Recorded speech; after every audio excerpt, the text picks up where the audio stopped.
नमस्कार। आज हम एक बहुत ही पुराने और दिलचस्प ग्रंथ की दुनिया में चलेंगे, जो हमें न्याय की एक बिल्कुल अलग ही तस्वीर दिखाता है। हम ये जानेंगे कि हजारों साल पहले भ्रष्टाचार और सत्ता के गलत इस्तेमाल जैसे पापों के लिए क्या सजा तय की गई थी।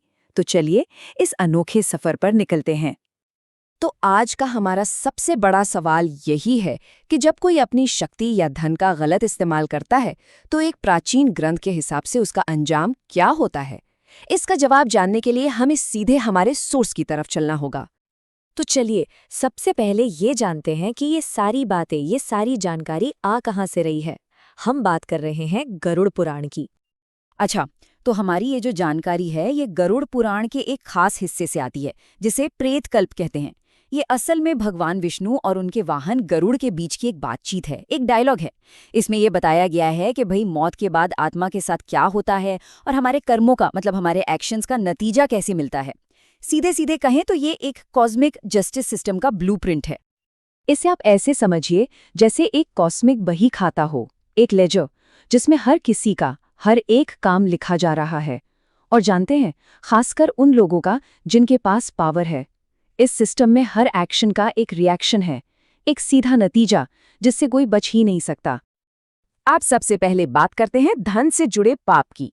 मतलब जब कोई लालच में रिश्वत लेकर या गलत तरीके से पैसा कमाता है तो उसका क्या होता है, आइए देखते हैं। इस श्लोक का मतलब बड़ा सीधा है। जो लोग अपना धर्म, अपनी नीति मतलब एथिक्स छोड़कर गलत तरीके से धोखे से पैसा कमाते हैं, उन्हें बहुत बुरी पीड़ा से गुजरना पड़ता है। और सजा क्या है? देखिए, यही बात बड़ी दिलचस्प हो जाती है। धोखा देकर पैसा कमाने वालों को कुर्म नरक भेजा जाता है। और वहां क्या होता है? वहां उन्हें कछुए और कीड़े मकोड़े खाते हैं। मैसेज एकदम साफ है, जैसे तुमने दूसरों को खाया वैसे ही तुम्हें खाया जाएगा। अब ये दूसरा श्लोक उन लोगों के लिए हैं जो अन्याय से जबरदस्ती दूसरों की प्रॉपर्टी या उनका हक छीन लेते हैं। कहा गया है कि ऐसे इंसान को मौत के बाद एक बहुत ही भयानक जगह पर फेंक दिया जाता है। तो देखिए, सजा पाप से कैसे जुड़ी हुई है। किसी की जिंदगी में अंधेरा लाए तो सजा मिली अंधकूप नरक में, मतलब एक अंधे कुएं में। यहां बस घना अंधेरा है, डर है और भयानक दर्द। ये सिंबॉलिक जस्टिस है और बहुत गहरा है। अब इस श्लोक में बात हो रही है उन लोगों की जो पैसे के लालच में इतने गिर जाते हैं कि रिश्वत लेते हैं या पैसे के लिए किसी की जिंदगी तक तबाह कर देते हैं। इसे एक बहुत बहुत ही गंभीर पाप माना गया है और इसका दंड भी उतना ही भयानक है।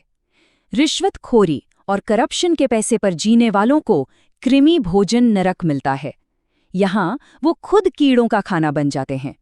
मैसेज एकदम क्रिस्टल क्लियर है। अच्छा, तो धन की बात तो हो गई। अब जरा इससे आगे बढ़ते हैं और बात करते हैं शक्ति की, पावर की। देखते हैं कि जो लोग अपनी पोजीशन, अपने अधिकार का गलत इस्तेमाल करते हैं, उनका क्या होता है। इस श्लोक का मतलब है कि जो राजा या कोई भी अधिकारी अपनी पावर का गलत इस्तेमाल करके लोगों को सताता है, उन्हें कष्ट देता है, उसे रौरव नाम के नरक में जाना पड़ता है।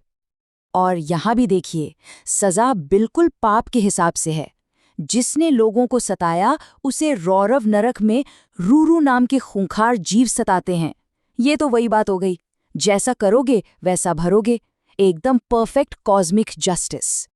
यहाँ बात उन लोगों की हो रही है जो अपने पैसे और अपनी पोजीशन का इस्तेमाल अच्छे कामों के लिए नहीं, बल्कि गलत और पाप के कामों के लिए करते हैं। इसे रिसोर्सेस का सबसे बड़ा मिसयूज माना गया है। और सजा भी उतनी ही इंटेंस है। ऐसे लोगों को तप्त कुंभ नरक भेजा जाता है, जहां उन्हें उबलते हुए तांबे के बड़े बड़े घड़ों में डालकर जलाया जाता है।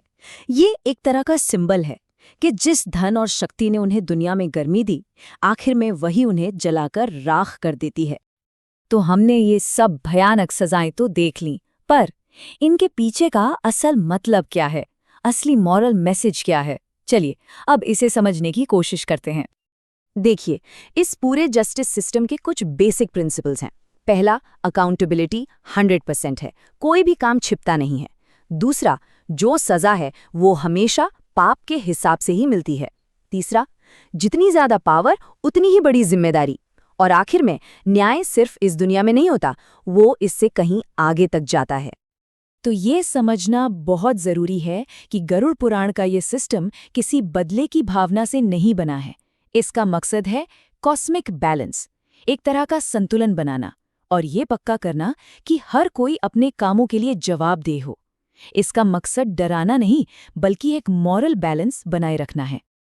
और ये सारी बातें हमें एक बहुत बड़े सवाल के सामने लाकर खड़ा कर देती हैं। सवाल ये कि न्याय की ये हजारों साल पुरानी सोच, ये जो कर्म और फल का सिद्धांत है, क्या आज के ज़माने में भी उतना ही रेलेवेंट है? इस पर सोचिएगा ज़रूर।